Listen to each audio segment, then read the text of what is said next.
உங்க எல்லாருக்கும் ஒரு ஆசை இருக்குது, அதை நான் சொல்லணும்னு எதிர்பார்க்குறீங்க. நான் என்ன சொல்றேன், நீங்க என்ன செய்றீங்களோ நான் சொல்லிடுவேன். நான் சொன்னா பழிக்கிறதுக்கு நான் ஜோதிடர் செல்வியா? ஜோசியம் சொல்லி பழிச்சிட்டு உங்களுக்கு சுக்கிரன் 8ல இருக்கான், சனி 4ல இருக்கான், இவங்க கூட்டணியில் யார் இருக்கான்னு பார்க்கணும், அவ்வளவுதான் பாயிண்ட். கூட யார் இருக்கான்னு பார்க்கணும், அவ்வளவுதான் பாயிண்ட். அது சரியா வந்துச்சுன்னா கணக்கு சரியா போயிடும். திரு கே.எஸ். அழகிரி அவர்கள் காங்கிரஸ் கட்சியுடைய முன்னாள் மாநில தலைவர். இப்போ நான் கடைசி அப்போ சமீபமாக லேட்டஸ்டாக நான் பேட்டி எடுத்திருந்தேன், நீங்கள் பார்த்துருப்பீங்க. அந்த பேட்டிக்கு போன உடனே அண்ணன் என்கிட்ட கேட்டார், இப்பெல்லாம் பாண்டே நீங்கள் ஓப்பனாகவே பிஜேபி சப்போர்ட் பண்ண ஆரம்பிச்சிட்டிங்கல்ல அப்படின்னாரு. நான் அவர்கிட்ட ரொம்ப அடக்கத்தோடு சொன்னேன், ஆனால் நான் இது வரைக்கும் சொன்னல ஏதாவது ஒன்று பொய்ன்னு சொல்லிடுறேன், நான் மன்னிப்பு கேட்டுறேன் அப்படின்னு. நான் பிஜேபி சப்போர்ட் பண்ணனா இல்லையாங்கிறது அப்புறம் விட்டுருங்க. நான் சொன்னல ஒன்று பொய் சொல்லிட்டியப்பா, நீ நரேந்திர மோடி இத்தனை மாதிரி 80 கோடி பேருக்கு 5 வருஷம் இலவசமா தானியங்கள்லாம் கொடுக்குறேன்னு சொன்னாருன்னு சொன்னி அப்படி கொடுக்கலையே அப்படின்னு பொய் சொல்லிட்டியப்பா சொல்லியிருக்கேன், நான் மன்னிப்பு கேட்டுறேன் அப்படின்னு. அவர் செய்யறாரு, நான் சொல்றேன். பிஜேபி தமிழ்நாட்டில் 3வது பெரிய கட்சியா வளர்ந்துகிட்டு இருக்குன்னு சொல்றேன். நான் சொன்ன போது சங்கினாங்க, அதுக்கப்புறம் 5 கருத்து கணிப்பு வந்துருச்சு. டைம்ஸ் நவுல சொல்றாங்க, CNN சொல்றாங்க, இந்தியா டுடேல சொல்றாங்க, புதிய தலைமுறை சொல்றாங்க, எங்க சித்தப்பா பையன் அப்படின்னு சொன்னார். கன்ஃபியூஸ் ஆயிடாதீங்க, பிரசாந்த் கிஷோர் பாண்டே சொல்லிட்டாரு. இவ்வளவு பேர் சொல்லிட்டாங்க. அப்ப நான் ஓகே சங்கி நான் சொன்னேன், இத்தனை பேருமா? அப்ப யோசிக்க, கண்ணு முன்னாடி சில மாற்றங்கள் தெரிகிறது, கண்ணை மூடிக்கொண்டு மாற்றங்கள் நடக்கவில்லை என்று சொன்னால் உங்களை நீங்கள் ஏமாற்றிக் கொள்கிறீர்கள் அர்த்தம். அவ்வளவுதான் நான் சொல்ல வர பாயிண்ட். அப்ப காங்கிரஸ் கட்சி இப்படி இருக்குது, டிஎம்கே அலையன்ஸ் ரொம்ப ஸ்ட்ராங்கா இருக்குது. நான் திரும்பவும் சொல்றேன், இன்னைக்கு தேதிக்கு திமுக கூட்டணி சாதாரணமாக 30 இடங்களை வென்றுவிடும். திமுக கூட்டணி சாதாரணமாக 30 இடங்களை வென்றுவிடும். அதற்கு மேல நீங்க ஒண்ணு விரும்புனீங்க அப்படின்னா, இல்ல பாஸ் பாண்டே சொல்றது தப்பு, இந்த முறை பாண்டேயோட கணிப்பை நாங்க பொய்யாக்க போறோம், திமுக 30 அடிக்க போறது இல்ல, நாங்க பாரு என்ன பண்றோம் அப்படின்னு நீங்க நினைச்சீங்கன்னா அதற்கு தேவை ஹார்ட் ஒர்க். திரு அண்ணாமலை அவர்கள் பாஜகவுடைய மாநில தலைவர் சொல்றார், அவருடைய தொண்டர்களுக்கு அவர் சொல்லக்கூடிய விஷயம், வெறி பிடிச்ச மாதிரி வேலை பார்க்கணும் அப்படின்னார். ஜஸ்ட் இமேஜின், வெறி பிடிச்ச மாதிரி வேலை பார்க்கணும்னார். காலையில 12 மணிக்கு மதுராந்தகத்துல எண்மண் எண் மக்கள் யாத்திரை, 2 மணிக்கு வண்டி ஏறி மதுரைக்கு போய் 4 மணிக்கு அங்க மதுரையில வேற ஒரு சமுதாய கூட்டத்தில் ஒரு மாநாட்டுல பேச்சு, 6 மணிக்கு திரும்ப வண்டி ஏறி 7 மணிக்கு சென்னை செங்கல்பட்டுல திரும்ப எண்மண் எண் மக்கள் யாத்திரை. இந்த உழைப்பு வேற யாருக்கா சாத்தியப்படுமா? இந்த உழைப்பு அவர் கொடுக்கிறாரு.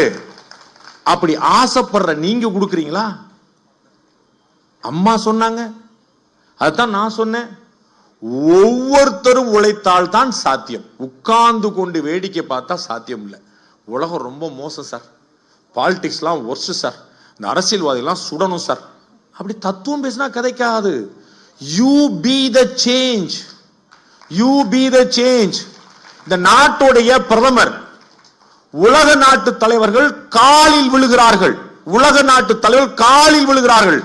அந்த பாரத பிரதமர் நரேந்திர மோடி யார் யாருக்கு சீட்டு கொடுக்கணுங்கிறத ராத்திரி 10:30 மணிக்கு கூட்டத்தை ஆரம்பிச்சுட்டு பகல்ல விடிகாலையில 3 மணிக்கு கூட்டத்தை முடிக்கிறார். விடிகாலில் 3 மணிக்கு தேவையா சார் அந்த ஆளுக்கு? சார் நாளைக்கு கேண்டிடேட்ஸ் முடிவு பண்ணு சார், காலைல பாப்போம் 10 மணிக்கு சொல்லலாம்ல? புரியுங்களா நான் சொல்றது? கேண்டிடேட் ஃபைனலைஸ் பண்ணு சார், காலைல 10 மணிக்கு வாங்கன்னு சொல்லலாம்ல? ராத்திரி 10 மணிக்கு உட்கார்ந்து விடிகாலையில 3:30 மணிக்கு அவர் முதல் ஆளா கிளம்பி போறார். அதுக்கப்புறம் 4:30 மணிக்கு அப்புறம் மத்த எல்லாரும் கிளம்பி போறாங்க. திரு சரத்குமார் அவர்கள் தன்னுடைய சமத்துவ மக்கள் கட்சியை பாஜகவோட இணைச்சார். அதற்கான ஃபைனல் கான்வர்சேஷன் எத்தனை மணிக்கு நடந்தது தெரியுமா? முத நாள் ராத்திரி 2 மணிக்கு. 2 மணி நீங்க என்ன பண்ணிட்டு இருந்தீங்க ராத்திரி? இப்ப மட்டும் ராத்திரி 2 மணிக்கு உலகம் உறங்கிக் கொண்டிருந்த போது தன்னுடைய கட்சி இணைப்பை பற்றி திரு சரத்குமாரும் திரு அண்ணாமலையும் பேசிக் கொண்டிருந்தார்கள். உழைப்புன்னா என்னன்னு தெரிஞ்சுக்கங்க. ஒரு மனுஷனுக்கு பைத்தியம் பிடிச்சிராதா? எப்படி அது உழைக்க முடியும்? அவர் சொன்ன அந்த வெறி இருந்தால் மட்டும்தான் வெற்றி நிச்சயம். வெறுமன வெற்றி நிக்காது, அந்த வெறி இருக்கணும். அப்படி இருக்கிறா பாருங்க. திமுக பிரமாதமான கூட்டணி இருக்குது, அற்புதமான கூட்டணி இருக்குது. 2019 வெற்றி பெற்று காட்டியிருக்கிறார்கள், 2021 வெற்றி பெற்று காட்டியிருக்கிறார்கள். 2024 மாத்தணும்னா அதுக்கு உங்கள்கிட்ட கடுமையான உழைப்பு, அந்த உழைப்பு உங்கள்கிட்ட இருக்குதான்னு பாத்துங்க. அகில இந்திய அளவுல நரேந்திர மோடி அவர்களை வெல்ல முடியாதுன்னு அத்தனை பேர் நம்புறாங்க. என்ன காரணம்? 5 முக்கியமான பாயிண்ட் தான் காரணம் நரேந்திர மோடியை வெல்ல முடியாமல் இருப்பதற்கு. அவரை வெல்வதற்கான வாய்ப்பும் இருக்கிறது இந்த 5 விஷயங்கள் இருந்தால். 1, ஒவ்வொரு தேர்தலுக்கும் புத்தம் புதிய கோஷங்கள். நரேந்திர மோடியை இந்த நாட்டின் பிரதமராக்குவது, இந்தியாவை வைய தலைமை கொள்ள வைப்பது, இந்தியாவை வல்லரசாக்குவது, இப்படி வேறு வேறு திசைகளை கொண்டு போகும்போது அது பயங்கரமான ஒரு ஊக்கத்தை கொடுக்குது. 2வது, மக்கள் நலத்திட்டங்கள். இந்தியாவில் இருக்கக்கூடிய 140 கோடி மக்களும் ஏதேனும் ஒரு வகையில் மத்திய அரசால் பலன் பெற்றவர்களாக இருக்கிறார்கள். ஏதேனும் ஒரு வகையில் 140 கோடி மக்களுக்கும் வீடு தேடி வந்து இன்னைக்கு மத்திய அரசுடைய உதவி. பயனாளிகள் எண்ணிக்கை, ஹிந்தில லபார்த்திம்பாங்க, பயனாளிகள். 3வது, RSS மாதிரி சர்வ பரித்தியாகம் பண்ணக்கூடிய பின்னாடி இருக்கக்கூடிய இயக்கம். 4வது, பாரதிய ஜனதா மாதிரி அமைப்பு ரீதியாக பலம் கொண்டிருக்கக்கூடிய இந்தியாவிலேயே உலகத்திலேயே பெரிய அரசியல் இயக்கம். 5வது, யாராலும் ஒப்பாரும் மிக்காரும் இல்லாத இருக்கக்கூடிய பாரத பிரதமர் நரேந்திர மோடி மாதிரியான ஒரு தலைமை. இந்த 5 விஷயங்கள் தான் பாஜகவை இதுவரை ஆட்சியில் வைத்தது, இனிமேலும் ஆட்சியில் வைக்கப் போகிறது. அது இல்லாதது போனால்தான் காங்கிரஸ் கட்சியால் அடுத்து வர முடியல. 5 விஷயங்களால் சமாளிக்க முடியல. கீழே தமிழ்நாட்டில் அவர்கள் வலுவான கூட்டணியை வைத்திருக்கிறார்கள். இங்க உங்களுக்கு வலுவான மாநில தலைமை இருக்கலாம். பாஜக அந்த அளவுக்கு அமைப்பு ரீதியாக பலமடைந்திருக்கிறதா என்று பார்க்க வேண்டும். அந்த அளவுக்கு வலுவான கூட்டணி வைத்திருக்கிறதா என்று பார்க்க வேண்டும். பயனாளிகளை நீங்கள் சென்று சந்தித்திருக்கிறீர்களா என்று பார்க்க வேண்டும். பயனாளிகள் இருக்கிறார்கள். அது பாஜக அரசால் கிடைத்த பயன் என்பதை நீங்கள் கொண்டு சேர்த்திருக்கலாம் என்று பார்க்க வேண்டும். எனவே உங்கள் கனவு எனக்கு புரிகிறது. அதை சொல்ல வேண்டும் என்று நான் சொல்ல வேண்டும் என்று நீங்கள் ஆசைப்படுகிறீர்கள். நான் சொல்ல காத்திருக்கிறேன். நடக்குமேயானால் நடப்பதும் நடக்காமல் இருப்பதும் உங்களுடைய கையில் இருக்கிறது. ஏப்ரல் 19ஆம் தேதி வெள்ளிக்கிழமை, வெள்ளி சனி ஞாயிறு 3 நாள் லீவு நினைக்கப்படாது. இதை சொல்லவே இல்லை பாண்டே. நல்ல மேட்ரு. வெள்ளிக்கிழமையா அப்படின்னு சொல்லிட்டு வெள்ளி சனி ஞாயிறு 3 நாள் லீவுக்கான பிளான் பண்ணக்கூடாது. வெள்ளிக்கிழமை உங்களுடைய தலையெழுத்தை தீர்மானிக்க போகிற நாள் என்பதை ஞாபகம். உங்களுடைய தலையெழுத்தை தீர்மானிக்க போகிற நாள். திரு அமித்ஷா அவர்கள் சொல்கிறார், எங்களிடம் கடந்த 10 ஆண்டுகளுக்கான டிராக் ரெக்கார்டு இருக்கிறது, அடுத்த 25 ஆண்டுகளுக்கான தொலைநோக்கு பார்வை இருக்கிறது அப்படின்றார். அப்ப ஒவ்வொரு கட்சியும் ஏற்கனவே சொன்னது போல காங்கிரஸ் கட்சி வந்து நரேந்திர மோடி அவர்களை தோற்கடிக்கணும் விரும்புது. அம்மா சொன்னாங்க, ஓகே சூப்பர், நரேந்திர மோடி தோற்கடிச்சிருவோம், நான் வர்றேன் பிரச்சாரத்துக்கு, எனக்கு எந்த பிரச்சனையும் இல்ல. எதனாலும் சொல்லுங்க, எதனாலும் சொல்லுங்க. ஊழல்வாதிகள் நிம்மதியா இருக்க முடியல. ஒரு பாயிண்ட் சொல்லுங்க. இல்ல இவர் ஊழல் பண்ணிட்டாரு, இவர் ஒரு பாரபட்சமா நடக்கிறாரு. எந்த குற்றச்சாட்டும் சொல்ல முடியாமல் ஒரு அரசாங்கம் இருக்கும்போது இப்படிப்பட்ட ஒரு அரசாங்கம் இனியும் தொடர வேண்டும் என்று நினைக்க வேண்டும். அப்ப அந்த சிந்தனையோடு நீங்கள் உங்களுடைய மனதில் என்ன இருக்கு அப்படிங்கிறத மக்கள்கிட்ட, அம்மாவுடைய வேண்டுகோள் படி மக்கள்கிட்ட கொண்டு போய் நல்ல அரசு. நான் சொல்றேன் அதிமுக திமுக பாஜக காங்கிரஸ் நான் பேசல. உங்கள் மனதில் ஒரு நல்ல அரசு வேண்டும் என்று நினைத்தீர்களானால் நீங்கள் உழைக்க தயாராகுங்கள். நீங்கள் உழைப்பது உங்களுக்காக, உங்களுடைய அடுத்த தலைமுறைக்காக. எனக்கு தெரியும் இது எனக்காக வந்த கூட்டம் இல்லை அப்படின்னு.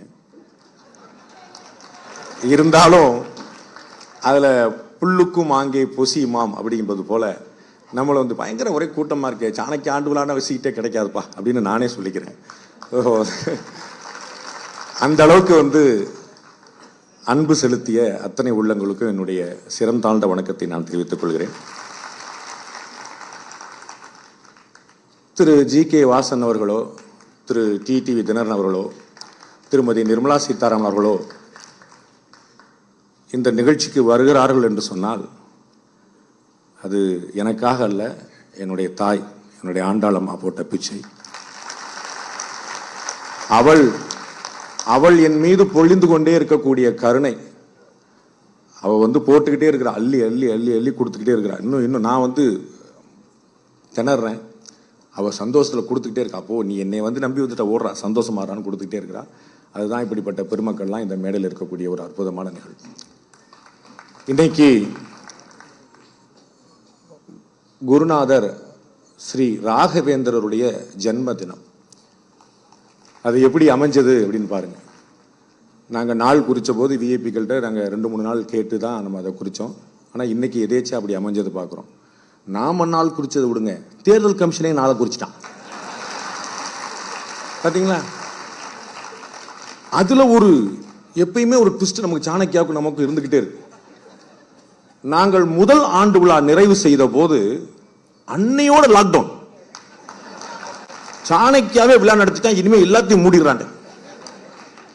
நாங்க இங்க பேசிட்டு இருக்கிறோம், திரு எடப்பாடி பழனிசாமி அப்போதைய முதலமைச்சர் அறிவிச்சிட்டு இருக்கிறார், இனிமே மால் கிடையாது, ஸ்டால் கிடையாது, ஹால் கிடையாது, வீடு கிடையாது, ஓடுறா அப்படின்ற.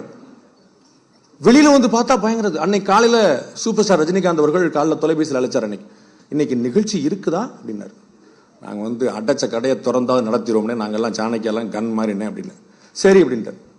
அவர் வர்றேன்னு சொல்லல. 5:55 பார்த்தா அவருடைய பிஆர்ஓ ரியாஸ் வந்து நிற்கிறார். 6 மணிக்கு பார்த்தா அண்ணனே வந்து நிற்கிறார். நாங்கெல்லாம் அவ்வளவு ஒர்த்து இல்லையே தலைவரே, நீங்களே வந்துட்டீங்களே அப்படின்னு நினைச்சார். அண்ணன் வந்து முதல் வருஷத்தில் உட்காண்டார். அப்புறம் அவரை வச்சு நம்ம முதல் வருஷம் உட்காரணும். நான் சொன்னேன் அவர்கிட்ட, முன்னாடியே சொல்லி நீங்க ஒரு போஸ்டர் ஒட்டி ஒரு 1000 பேர் கூட்டியிருப்பேன், நீங்க இப்படி பொசுக்குன்னு வந்து உட்காந்துட்டு சத்த காட்டா வந்து உட்கார்ந்தா என்ன செய்யறது அப்படின்னு. அந்த மாதிரி அன்னைக்கு கொரோனா லாக்டவுன் ஆரம்பிச்சது 2019. நாங்க 2018 நாங்க வந்து ஆரம்பிச்சு 2019 நாங்க ஸ்டார்ட் பண்ணோம். 2020 ஃபர்ஸ்ட் இயர் முடியுது. 21 திரும்ப அதே பிரச்சனை. 21 எலெக்ஷன் இதே மாதிரி. போலீஸ் பெர்மிஷன் வாங்குறது ஒரு பயங்கரமான காமெடினா, எலெக்ஷன் கமிஷன் பெர்மிஷன் வாங்குறது இன்னும் பெரிய காமெடி. நம்ம தான் பிரதமர் கூட்டம் வந்தாலும் போலீஸ் கொடுக்க முடியாதுன்றாங்களே, அப்புறம் பாண்டே கூட்டம் போடாதோ அப்படின்னு. இன்னும் பெரிய அப்படி ஆளா அவர் பிரைம் மினிஸ்டருங்க. ஹலோ யாரா இருந்தாலும் சரிங்க, நரேந்திர மோடி எங்க ஊருக்காரு கிடையாதுங்க அப்படின்ட்டு. அப்புறம் போய் RSS ஊர்களுக்கு தான் கொடுக்க மாட்டாங்க நினைச்சா வந்து பிரைம் மினிஸ்டர் கொடு. நாங்க நடுநிலைங்க, யாரும் பாரபட்சமே பார்க்கற கிடையாதுங்க, எல்லாரும் எல்லாத்துக்கும் ஒண்ணுதாங்க.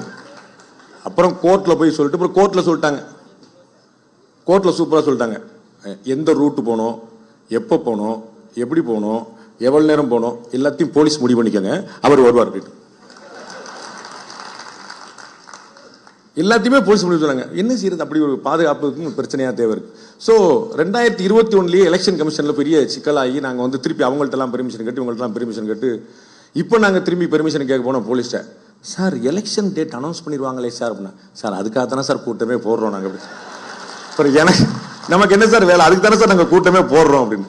என்ன சார் பெரிய பெரிய பேரா எடுத்துட்டு வரீங்க அப்படின்னு. பாத்துங்க டிடி வெண்ணெல்லாம் வர்றாரு பாத்துங்க அப்படின்னு நம்ம சொல்ல. ஒரு பயங்கர உற்சாகமா கிளம்பிச்சு. 7 கட்டமா பொது தேர்தல் நடக்குது. முதல் கட்டமே தமிழ்நாட்டில் நடக்குது.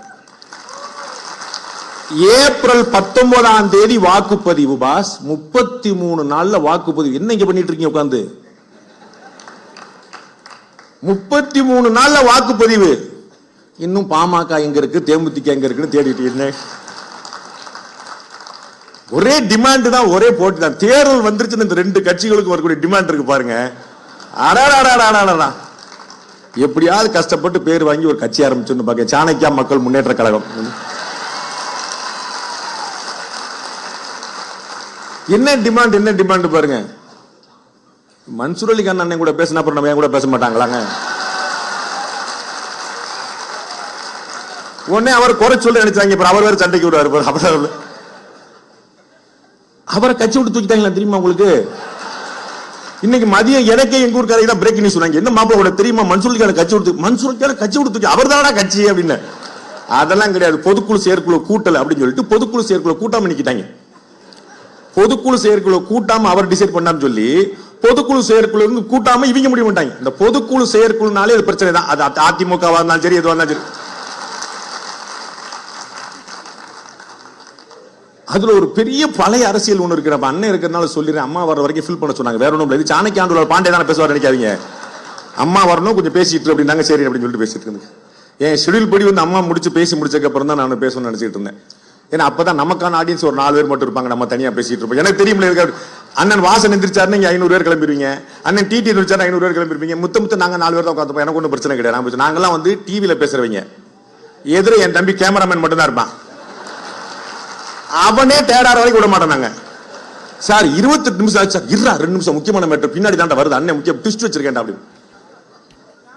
அந்த பொதுக்குழு செயற்குழு கூட்டி தான் திருமதி சசிகலா அவர்களை இடைக்கால பொதுச்செயலாளர் சொன்னாங்க. அந்த பொதுக்குழு செயற்குழு கூட்டி இவங்களை வந்து நாங்க நீக்கிட்டோம் அப்படின்ட்டாங்க. அப்புறம் பொதுக்குழுக்கு அந்த அதிகாரம் இருக்குதா இல்லையான்னு ஒரே குளறுபடி ஆகி போச்சு. இப்ப ரெட்டலை சின்னத்துக்காக ஒரு போட்டி நடந்துகிட்டு இருக்கு. எங்கள் அண்ணன் ஓபிஎஸ் ரொம்ப அடம் பிடிக்கிறார், போட்டியிட்டால் இரட்டை இலை. ஏனே அது நம்மகிட்ட இல்லையானே, பொறுத்து இருந்து பாருங்க.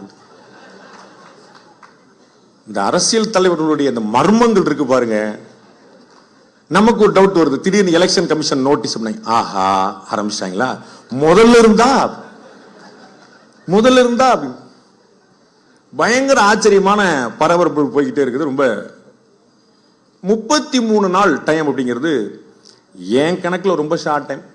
அண்ணன் டிடிவிட்ட கேட்டேன், கருத்து கேட்டேன், என்ன கரெக்டுங்க, படக்குன்னு ஆரம்பிச்சு படக்குன்னு முடிச்சிடும் அப்படின்ட்டு. சும்மா இது வந்து இவங்கள்ட்ட தான் போயிட்டு இழுத்துக்கிட்டு பேசிட்டு இருக்க, படக்குன்னு முடிச்சிடும். ஏன்னா 33 நாள் தானே இருக்கும், நம்மகிட்ட எத்தனை பேர் இருக்காங்க ஏனே தெரியல. ஏன்னா அங்கே எத்தனை பேர் இருக்காங்க, இங்க எத்தனை பேர் இருக்காங்க. 33 நாள் எல்லாம் சரியா போய் பார்த்து எங்களுக்கு ஒரு 60-70 நாள் இருந்தா தானே கண்டென்ட் ஓடும்.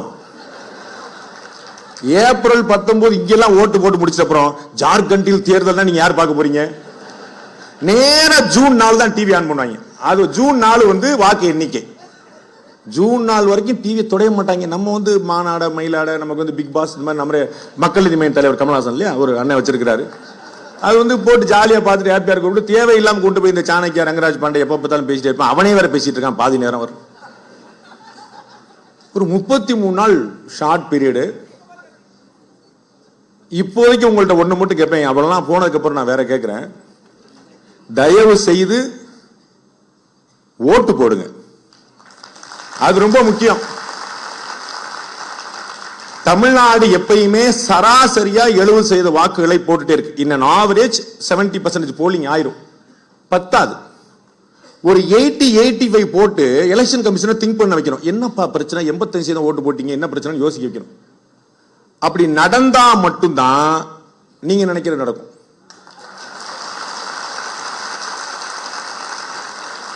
என்னமோ நீங்க நினைக்கிறது எனக்கு தெரியுங்கிற மாதிரியும், என்னமோ நான் சொன்னதான் நீங்க நினைக்கிற மாதிரியும். அந்த திலானா மோகன் பல்ல சொல்ல பாங்களா, அவர் வாசிக்க இவர் ஆட. நான் சொல்றது உங்களுக்கு ஒண்ணு வேணும்னா நீங்க போய் ஓட்டு போடுங்க, வேற ஒண்ணுமே இல்லை. என்கிட்ட ஒரு நல்ல ஒரு 60-65 வயசு லேடி என்கிட்ட கேட்டாங்க, அதெல்லாம் விடு, இந்த எலெக்ஷன்ல யார் ஜெயிப்பா அப்படின்னா. நான் விடல. மேடம் நீங்க யாருக்கு ஓட்டு போட்டீங்க அப்படின்னு, நீங்க யாருக்கு ஓட்டு போடுவீங்கன்னு கேட்டு, நான் தான் ஓட்டு போடுறதே கிடையாது, இவாளெல்லாம் ஓட்டே போடுறது கிடையாது, யார் ஜெயிப்பான்னு தெரிஞ்சுட்டு போடனே. That is not going to work. எங்களுடைய பியூர் பாலிடிக்ஸ் கிளாஸ்ல நான் சொல்லுவேன், அரசியலில் நீங்கள் ஈடுபடவில்லை என்று சொன்னால் உங்களுக்கு பிடிக்காத அரசியல் உங்களை ஆளும். அரசியலில் நீங்கள் ஈடுபடவில்லை என்று சொன்னால் உங்களுக்கு பிடிக்காத அரசியல் உங்களை ஆளும். அப்ப உங்களுக்கு பிடிக்கணும் ஒண்ணு வேணும்னு நினைச்சா அதை யூ ஹேவ் டு இனிஷியேட். உங்களை கோஷம் போட சொல்லல, கொடி முடிக்க சொல்லல, ஆர்ப்பாட்டம் பண்ண சொல்லல, நீங்க ஓட்டு போட போங்க. இந்தியாவில் 100 வயதுக்கு மேல எத்தனை பேர் இருக்காங்க தெரியுமா? இன்னைக்கு தான் எலெக்ஷன் கமிஷன் சொன்னார், 2 லட்சம் பேர் இருக்கிறாங்க இந்தியாவில். 100 வயதுக்கு மேற்பட்ட வாக்காளர்கள் 2 லட்சம் பேர் இருக்கிறாங்க.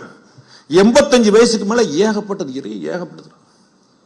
அவங்களுக்கெல்லாம் வீட்டிலேயே வந்து வாக்கு செலுத்துறதுக்கான ஏற்பாடு பண்ணிருக்காங்க. அவங்க விரும்பினா 85 வயசுக்கு மேல இருந்தா இந்தியா முழுக்க நடைமுறைக்கு வருது முதல் முறையா. 85 வயதுக்கு மேற்பட்டவர்கள், 40% மேல் மாற்றுத்திறனாளிகளாக இருப்பவர்கள், அவர்கள் எல்லாம் நமக்கு யார் கொடுத்த ஐடியா? 85 வயதுக்கு மேற்பட்டவர்கள், 40% மேல மாற்றுத்திறனாளிகள், அவங்க அத்தனை பேரும் வீட்டிலேயே வந்து தேர்தல் ஆணையமே வந்து அவங்கள்ட்ட வாக்கு கேட்கும், அவங்கள்ட்ட வாக்கு வாங்கிட்டு போகலாம். அதற்கான ஏற்பாடு பண்ணியிருக்கிறாங்க. இந்த தேர்தலில் களப்பணியாற்றுன்னு சொல்ற குரூப் எல்லாம் என்ன செய்யணும்? 85 வயசுக்கு மேல யார் யாரெல்லாம் இருக்கான்னு அடையாளம் காணும். மாற்றுத்திறனாளிகள் ஏரியால யார் யாரும் ஏன்ன நீங்க போலன்னு அவன் போயிடுவான்.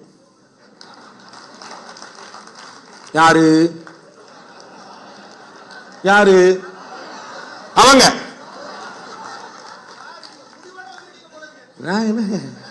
இது ஒரு ஆரம்பங்க. 3 பெருமக்களை மேல வச்சுட்டு முடிவா ஆரம்பம். இப்பதானே ஓப்பனிங். இன்னும் போக போக பாருங்க, இன்னும் பயங்கரமான கலகட்டம்.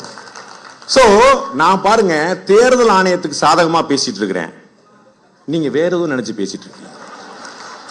நானு 85 வயதுக்கு மேற்பட்ட பெருமக்கள், 40 வயதுக்கு மேல இருக்கக்கூடிய மாற்றுத்திறனாளி பெருமக்கள், அவர்களெல்லாம் வாக்கு செலுத்த வைப்பதற்கான உங்களுடைய களப்பணி ஆற்றுங்கள்னு சொன்னா, நான் பிஜேபிக்கு வாக்கு செய்றீங்கன்னு சொன்ன மாதிரி நீங்க கேட்டுட்டு இருக்கிறீங்க. நான் சொல்ல மாட்டேனே, நான் அப்படி சொல்ல மாட்டேன். அப்ப எப்ப ஒரு 85% மேல வாக்குகள் வருதோ அப்பதான் நம்ம நினைக்கிற சாத்தியமாகும். இடைத்தேர்தல்கள் எப்படி சாத்தியமாகுது? எங்க அண்ணன் அழகிரி எப்படி மதுரையில திருமணத்தை நடத்தி காட்டினாரு. Micro management. நான் திரு அழகிரியோடைய திருமங்கலம் ஃபார்முலாவை கேலி பேசுற ஆள் கிடையாது. அதுல இருக்கக்கூடிய மேனேஜ்மெண்ட் தியரியை வியக்கிற ஆள் நான். நல்லா புரிஞ்சுக்கங்க. அவர் கெட்டிக்காரர் செய்யறாரு, உங்களுக்கு வழி இல்ல, உட்கார்ந்து நொல்ல சொல்லிட்டு இருக்கீங்க. வழி இருந்தா நீங்களும் செய்யுங்க. Micro management. ஆர்கே நகர்ல ஒருத்தர் எப்படி ஜெயிச்சாரு?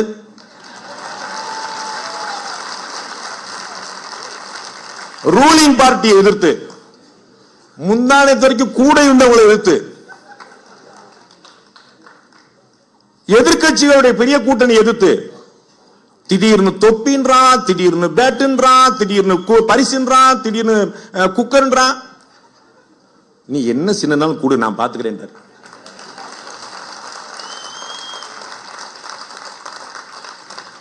இன்னைக்கு ஏதோ நாம் தமிழருக்கு சின்னம் கொடுக்குறாங்க கொடுக்கலன்னு ஒரே சண்டை ஓடிட்டு இருக்கு. எங்க அண்ணனுக்கு இன்னைக்கு வரைக்கும் கொடுக்கல, அவங்க விடவே மாட்டேன்றாங்க. இப்ப எந்த பிரச்சனையும் இல்ல, அண்ணன் கிரீன் சிக்னல் வாங்கிட்டு வந்துட்டாரு.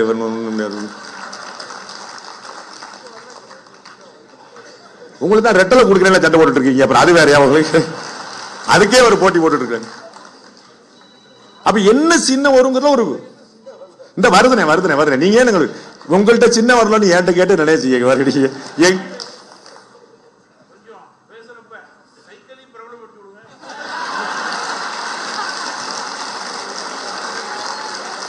இல்லண்ணே, இப்பதானே இந்த பக்கம் வந்தேன். அடுத்த சீட்டு தான். நான் பொதுவா சீட்டுக்கு ஆசைப்பட மாட்டேன், ஒவ்வொரு சீட்டா வரலாம் தான் யோசிச்சேன். சைக்கிள் சின்னத்தில் எவ்வளவு பெரிய பிரச்சனை தெரியுமா?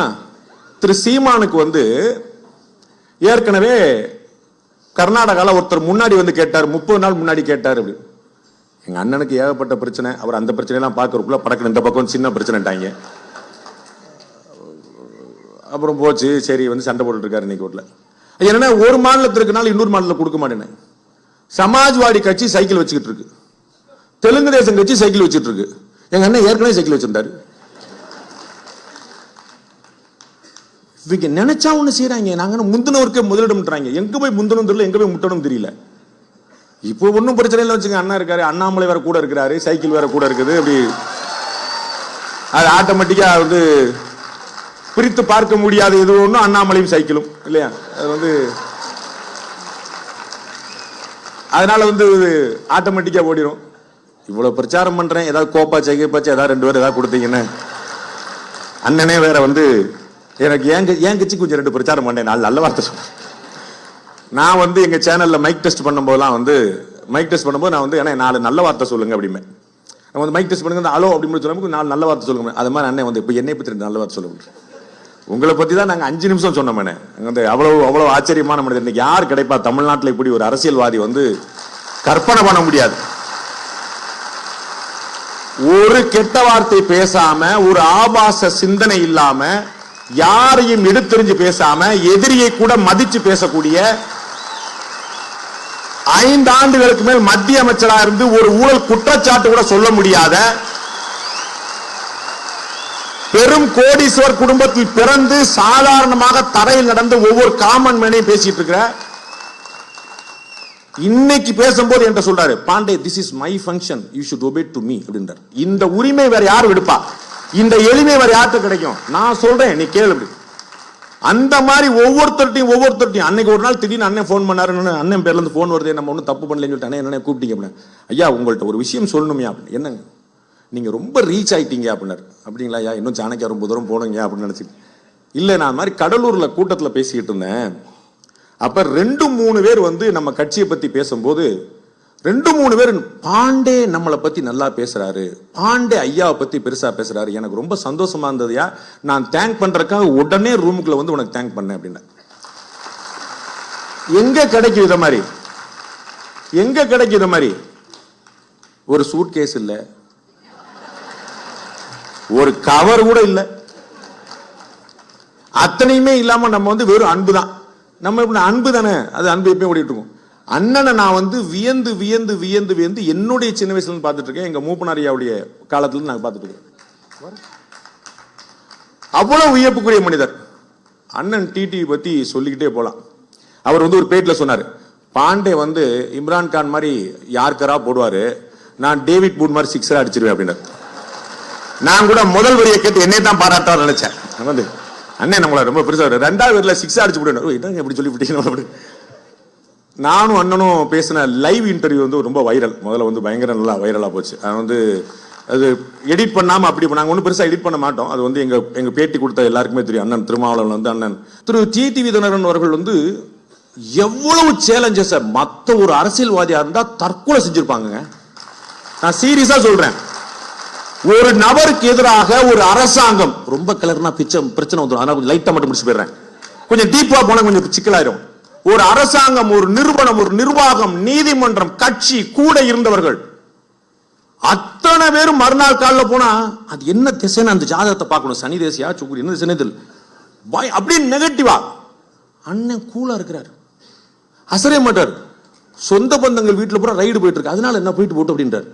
இவ்வளவு கம்போஸ்டா ஒரு மனிதர் பார்க்கவே முடியாது. அவ்வளவு ஆச்சரியமான மனிதர். அவருக்கு நாம வந்து இங்க சிறப்பு விருந்தினராக கூப்பிடுற போது பாதி பேர் என்ன கணக்கு அப்படின்னு. எனக்கும் அரசியல் தலைவருக்குமான உறவு பல பேர் டவுட்டாக பார்த்துட்டு இருப்பாங்க. இவன் பாண்டே எங்க போனாலும் சீமான் விட மாட்டான், பாண்டே எங்க போனாலும் டிடிவி விட மாட்டான். இந்த திருமதி சசிகலா என்ற திரு டிடிவி தினகரன் அவர்களை முதல் நாள்ல இருந்து பேசிட்டே இருக்கக்கூடிய நானு. வணக்கம் வணக்கம்.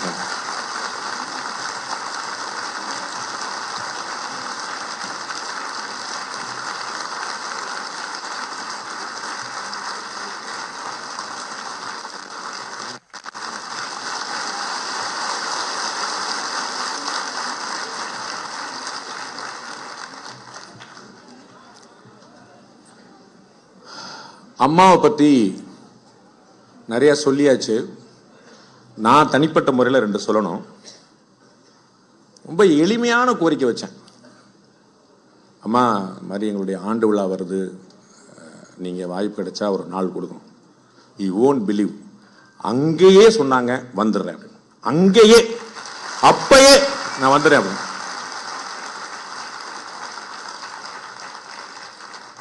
ஒரு யூடியூப் சேனலுக்கு ஃபைனான்ஸ் மினிஸ்டர் கூப்பிடுறீங்களாங்கன்னு என்கிட்ட 100 பேர் கேட்டிருக்காங்க.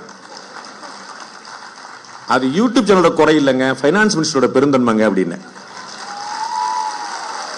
அவங்களுடைய மெக்னானிமிட்டிங்க, அவங்களுடைய பெருந்தன்மைங்க அப்படின்னு. இந்த மாதிரி சின்ன பிள்ளைகளை வந்து வளர்த்து விடணுங்கிறது அம்மாவுக்கு தெரியாதா? பிள்ளைகளை வளர்த்து விடணுங்கிற அம்மாவுக்கு தெரியாதா? கட்டாயம் பண்ணும். அவங்களுடைய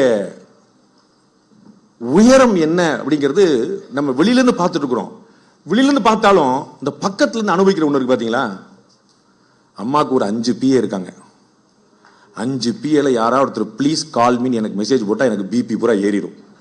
ஐயோ கால் மீயா அப்படி சாமியெல்லாம் கும்பிட்டு பெருமாள் படத்தை வச்சுட்டு தான் ஃபோன் எடுத்து தலைவா என்ன சொல்லுங்க தலைவா அப்படின்னு. இந்த மாதிரி நீங்கள் மேடம் அப்படி கூட்டிருந்தீங்க, இங்கே போறீங்க எல்லாம் போட்டு இதை தூக்கி அங்கே போடுங்க, அதை தூக்கி தலைவா நான் வெளியே நின்று தலைவா இப்படியா ப்ரோக்ராம் நடத்தி கொடுத்த தலைவா. பயங்கர ஷெட்யூல்டா மெட்டிகுலஸா அப்படி அப்படின்னு பிளான் பண்ணி they made it happen. அம்மா இன்னைக்கு இங்க கண் முன்னாடி நிக்கிறாங்க. we are thankful to you. it's a great honor. இந்த 3 விருந்தினர் பெருமக்களும் இங்க வந்தது வந்து எங்களுக்கு பெரிய கௌரவம், பெரிய மரியாதை. அதுவும் தேர்தல் தேதி குறிக்கப்பட்டிருக்கக்கூடிய நாள்ல 33 நாள்ல தமிழ்நாட்டில் வாக்குப்பதிவு நடக்கக்கூடிய நாள்ல இது ஒரு அரசியலுக்கான தேர்தல் பிரச்சாரத்துக்கான ஒரு களமாக சாணக்கியா வந்து இருக்கிறதுல எனக்கு ஒரு பெரிய பெருமை. கர்நாடகாவை சேர்ந்த ஒரு கட்சி சவுத் இந்தியாவில் 3 ஸ்டேட்ல அந்த சின்னத்தை கேட்டு அவங்க ஃபர்ஸ்ட் கம் ஃபர்ஸ்ட் பேசிஸில் அப்ளை பண்ணப்போ அவங்களுக்கு கொடுத்துருக்காங்க. அதுதான் எனக்கு தெரிந்த. நான் தேர்தல் ஆணையத்துக்கு ஆதரவாக சொல்ல, ஏன்னா உங்களுக்கு தெரியும் தேர்தல் ஆணையத்தால் அதிகம் பாதிக்கப்பட்டவன் நான். ஆனா உண்மை என்னன்னா, இப்ப தமாகவுக்கு சைக்கிள் சின்னம் கேட்டு கிடைக்கும்னா அதுக்கு காரணம் தெலுங்கு தேச கட்சி அந்த ஸ்டேட்ல ஒண்டிதான் இருக்கு, நம்ம கட்சியில இல்ல. சமாஜ்வாடி கட்சி யூபியில தான் இருக்கு. இது ஒரு ஆல் இண்டியா பார்ட்டி ஆரம்பிச்சு 3 ஸ்டேட்ல எங்களுக்கு வேணும்னு கேட்டதுனால அவங்க கொடுத்துட்டாங்க. இதுல என்ன தவறு இருக்குன்னு எனக்கு தெரியல. வணக்கம் சார், திரு பாண்டே சார். அவங்க சொன்னதான். Yes please. இப்போ ரீசெண்டா வர ஒபினியன் போல்ஸ் எல்லாம் BJP is doing well. So தமிழ்நாட்டில் இப்போ வந்து அட்லீஸ்ட் 5 சீட்ஸ் வரைக்கும் போவாங்கன்னு சொல்றாங்க. ஸோ அதனால லாஸ்ட் டைம் 4th ஆனுவல் ஃபங்க்ஷன்லயே நம்ம அன்போல்டு ஓட்ஸை வந்து கான்சன்ட்ரேட் பண்ண சொல்ற மாதிரி நான் கேட்டேன். அப்போ நீங்க சொன்னீங்க அன்போல்டு ஓட்ஸ் இப்போதைக்கு போல் ஆகாதுன்னு. ஸோ இந்த வாட்டி அன்போல்டு ஓட்ஸ் கொஞ்சம் போலானா இந்த ஸ்விங்கி நல்லா வந்து பிஜேபி தமிழ்நாட்டில் 10 சீட் கிராஸ் பண்ணணுன்ட்டு என்னுடைய ஆசை, விருப்பம். ஆசிரியரின் கருத்து இது குறித்து. எவ்வளவு சீட் வின் பண்ணுங்கிறத நான் சாணக்கியால பிற்பகுதியில் நான் சொல்றேன். இந்த நிகழ்ச்சியில் நான் சொல்ல போறது இல்லை.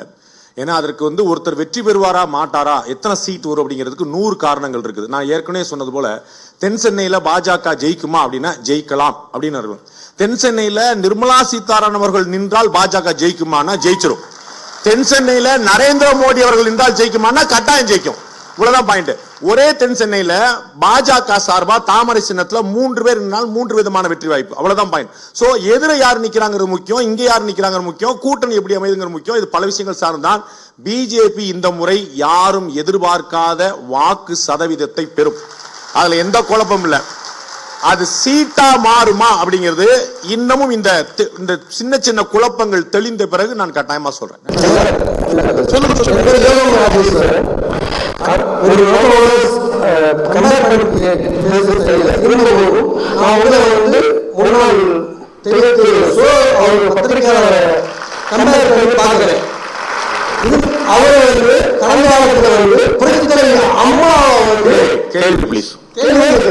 அம்மாவுக்கு உறுதியா இருந்து தமிழ்நாட்டில் அரசியல் அம்மாவுக்கு உறுதியாக இருக்கேன்.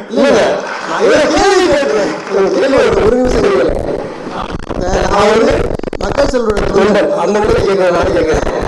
அம்மாவுக்கு உறுதுணையா இருந்து தமிழ்நாட்டில் ஆட்சி அமையத்திற்க ஒரு பின்புறமா இருந்தாங்க. அவரை மாதிரியே நீங்க செயல்படும் நேர்மையா எதார்த்தமாக ஸ்டேட் ஃபார்வர்ட் பேசுறீங்க. உங்கள் நண்பர் என்று சொல்லும் அம்மாவின் ஆதிசாரத்தை மக்கள் செல்வதற்கு ஆட்சியை தமிழ்நாட்டுக்கு அவர் போல் நின்று நீங்க பின்னின்று சப்போர்ட் பண்ணுவீங்களா? உங்களுக்கு மாவட்ட உறுதி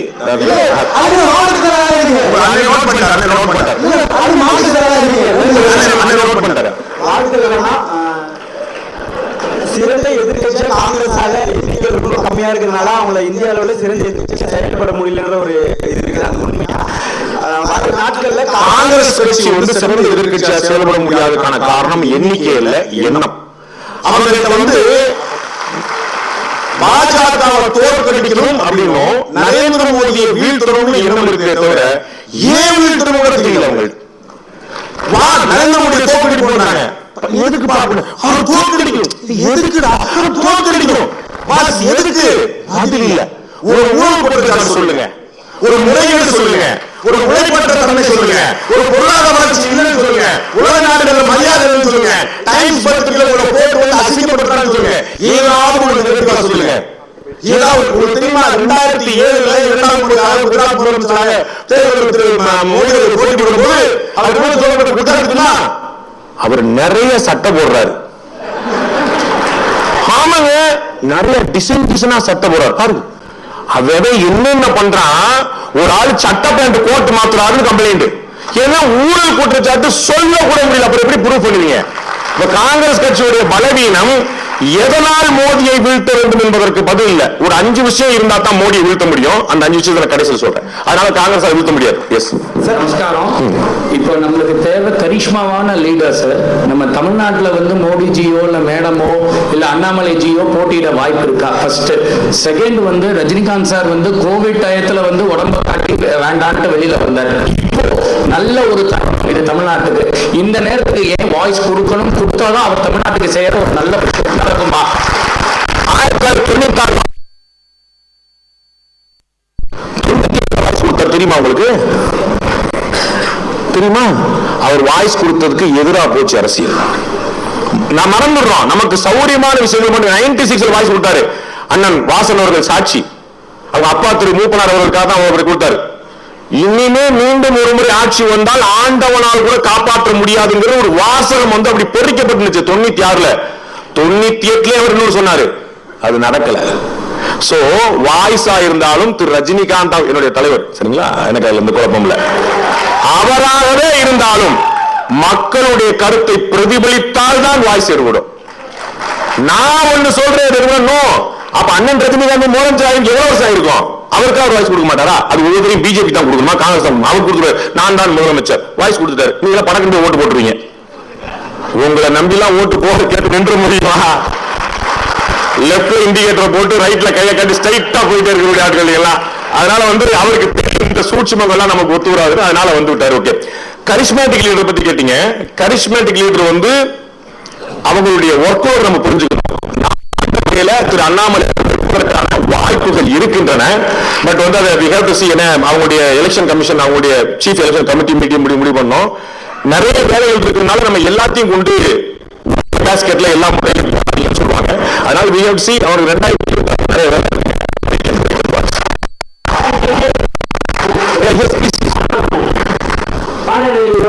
இந்திய தலைவர்கள் அத்தனை பேரையும் தகுதியுடன் பயன்படுத்தீங்க. எல்லா பேரையும் எல்லா தலைவர்கள் எடுத்துக்கீங்க. அந்த தலைவர்கள் எங்க அண்ணன் டிடிவி அவர்கள் உங்களுக்கும் பதவி கேரண்டி, உங்களுக்கும் பதவி கேரண்டி. நெக்ஸ்ட் உங்களுக்கு உண்டுனே சார். வணக்கம் சார். சார் வணக்கம். புதுசா விஜய் கட்சி ஆரம்பிச்சிருக்காரு. அவருடைய அறிவிப்புல பாத்தீங்கன்னாக்க மதவாதம், சமூக நீதி, மொழி இது இடம்பெற்றிருக்கு. பொதுவாகவே இந்த தமிழ்நாட்டு அரசியல்ல மதவாதம், சமூக நீதி, இந்த மொழியை சார்ந்து யாருமே அரசியல் பண்ண முடியாதா? ஏன்னா ஒட்டுமொத்தமா பிஜேபியை தவிர்த்து பாத்தீங்கன்னா எல்லா அரசியல் கட்சிகளுமே இந்த 3 விஷயங்கள் மட்டும் விஜய் அவர்களுக்கு என்ன காரணம்? திரு விஜய் அவர்களுக்கு நல்ல அட்வைசர் அமையலங்கிறதான் காரணம். புதுசா ஒரு விஷயம் சொல்லாம வேற ஒரு நெரேட்டிவ் செட் பண்ணாம கதைக்காவாது.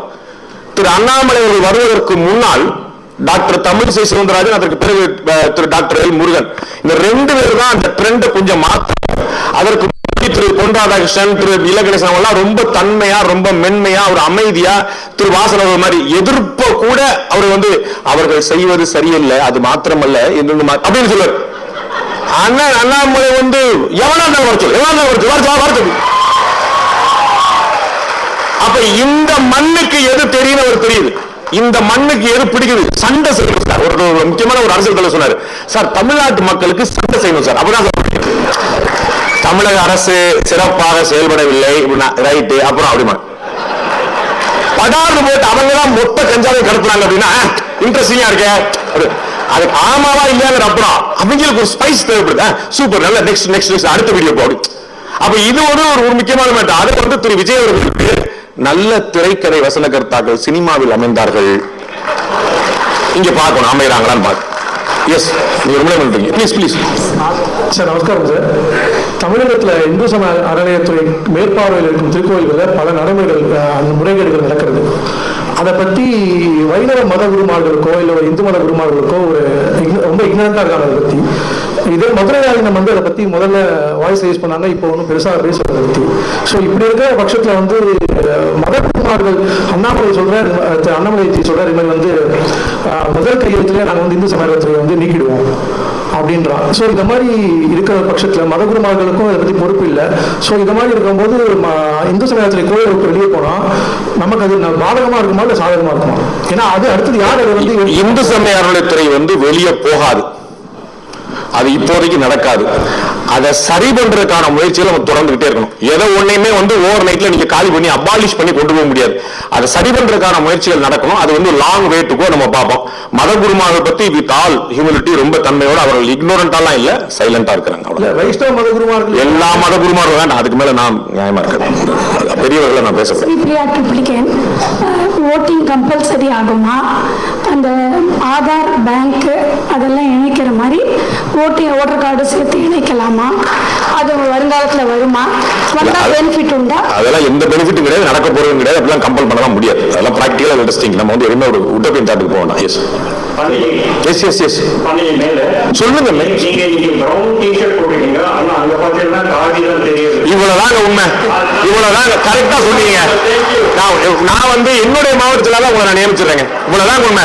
பாருங்க, நான் ஒண்ணு போட்டிருக்கேன், ஊடகங்கள் வேற காட்டுது, கேட்டா சங்கின்றாங்க. இவ்வளவுதான். ரொம்ப நன்றிங்க. உங்களுக்கு மனசுக்கு நிறைய ஒரு கேள்வி கேட்டீங்க. எஸ் சார், நமஸ்காரம். என் பேர் Sriram sir. Before I start my question, ஒரே ஒரு இது ஃபினான்ஸ் மினிஸ்டர் மேடம் கிட்ட இப்போதான் ஒரு சான்ஸ் கிடைக்கும் இப்போ நான் சொல்றதுக்கு. சார் நெக்ஸ்ட் நெக்ஸ்ட் நெக்ஸ்ட் இல்ல ப்ளீஸ். சார், என் பேர் சீதாராமன். இந்த எலக்ட்ரல் பாண்ட்ஸ் ரொம்ப ஒரு பெரிய சர்ச்சையா போயிட்டு இருக்கு. வாட் இஸ் இதை பத்தி சாணக்கிய பாக்குறதே இல்லையா? தொண்டத்தமிழத்துல பேசியிருக்கேன் சார். சிஏ பத்தி எலக்ட்ரல் பாண்ட் அவ்வளவு பேசியிருக்கேன் சார். அம்பானி அதானி கொடுத்து விட்டார்கள், கொடுத்து வரலைங்க. 376 பக்கம் அம்பானி அதானி பேரே காணோம். கன்ஃபியூஸ் ஆயிட்டாங்க. கேட்கணும். திரு அமித்ஷா ரொம்ப உருப்படியா ஒரு கேள்வி கேட்டார். அவ்வளவுதான் எலக்ட்ரல் பாண்டுக்கு. 2019 கொண்டு வந்த பிறகு எலக்ட்ரல் பாண்ட் மூலமா மட்டும்தான் பணம் வாங்கலாம் சொன்ன பிறகு யார் கொடுக்கிறார் யார் வாங்குறார் அந்த பாண்டுங்கிறது உலகத்துக்கு தெரியும். எந்த கட்சி வாங்கியிருக்குங்கிறது உலகத்துக்கு தெரியும். யாரு எந்த கட்சிக்கு கொடுத்தார் தான் தெரியாது. ஏன் தமிழ்நாட்டில் ஒருத்தர் பாஜகவுக்கு கொடுத்தாருன்னா திமுக என்ன பண்ணும்? ஓஹோ, உங்களுக்கு தாமரை மலரணுமா அப்படின்னு வயரு, கரண்ட், வாட்டர், புரியுங்களா? அப்ப ஒரு தொழிலதிபர் இன்னொரு கட்சிக்கு கொடுக்கிறாருன்னா அது யாருக்கு? அப்படியே பிஜேபி காங்கிரஸ் இனிமே. அப்ப தொழிலதிபர் நல்லா பாத்தீங்க. எலக்ட்ரல் பாண்ட் ஒயிட் மணி, அதை ஞாபகம் வச்சுக்கோங்க. அது கருப்பு பணம் அல்ல, வெள்ளை பணம். ஸ்டேட் பேங்க் ஆஃப் இந்தியால பணத்தை கட்டி வாங்குறாங்க. ஒயிட் மணி அவங்க அக்கௌண்ட்ல ஆடிட்டிங்ல வந்தே ஆனோம். கட்சிகளுக்கு வரக்கூடிய மணி ஒயிட் மணி. ஒவ்வொரு கட்சியும் போய் தன்னுடைய பணத்தை மாத்துறாங்க. அகில இந்திய அளவில் அதிகமா வாங்கின கட்சி பிஜேபி. தமிழ்நாட்டில் அதிகமா வாங்கின கட்சி எல்லா மேட்டரும் தெரிஞ்சிருக்கீங்க. என்ன எப்படி எப்படி இருக்கு? எல்லா மேட்டரும் தெரியுங்க. திரு அமித்ஷா அவர்கள் சொல்றார் 303 எம்பி வச்சிருக்கக்கூடிய கட்சி 6000 கோடி வாங்கியிருக்கு. 244 கோடி எம்பிகள் வச்சிருக்க கட்சி 11000 கோடி வாங்கியிருக்கிறார். கணக்கு புரியுதா? 303 எம்பி வச்சிருக்கக்கூடிய கட்சி 6000 கோடி வாங்கியிருக்கு. எதிர இருக்கக்கூடிய 244 எம்பிகள் கொண்ட அத்தனை கட்சிகளும் சேர்ந்து 11000 கோடி வாங்கியிருக்கிறாங்க. 11000 பெருசா 6000 பெருசா உங்களை கேட்க வேண்டாம் நினைக்கிறேன். நெக்ஸ்ட்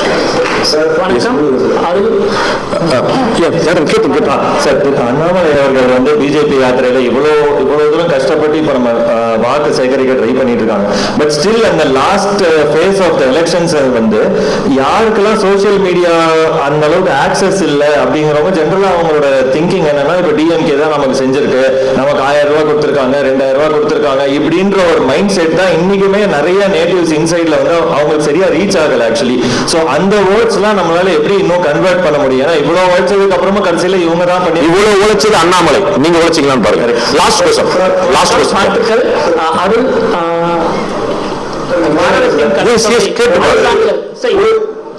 கோயில்கள் இடிக்கப்படுவது, கோயில் சொத்துக்கள் சிலைகள் கொள்ளையடிக்கப்படுவது, கோயில் நிலங்கள் அபகரிக்கப்படுவது தொடர்கதையாக இருக்கிறது.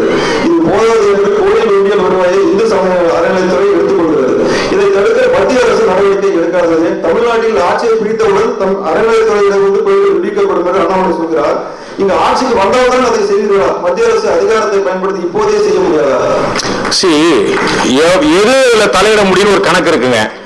சந்தேஷ் காலில வெஸ்ட் பெங்கால்ல பயங்கரமான அராஜகம் நடக்க, அநியாயம் நடக்குது.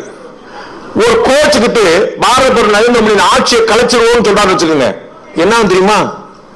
24 மக்களவை தேர்தலோட சேர்ந்து அந்த அம்மா திரும்ப ஆட்சிக்கு வந்துடும். சில விஷயங்களை லாங் ரோப்ல விட்டுதான் பிடிக்கும்.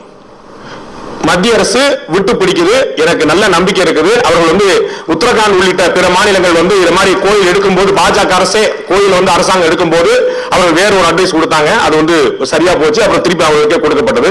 ரொம்ப நன்றி. அம்மாவுடைய நேரங்கிறது இது முடிச்சுக்கிறோம். நம்ம வந்து பிறகு நம்ம பேசலாம். ரொம்ப நன்றி. தேங்க்யூ.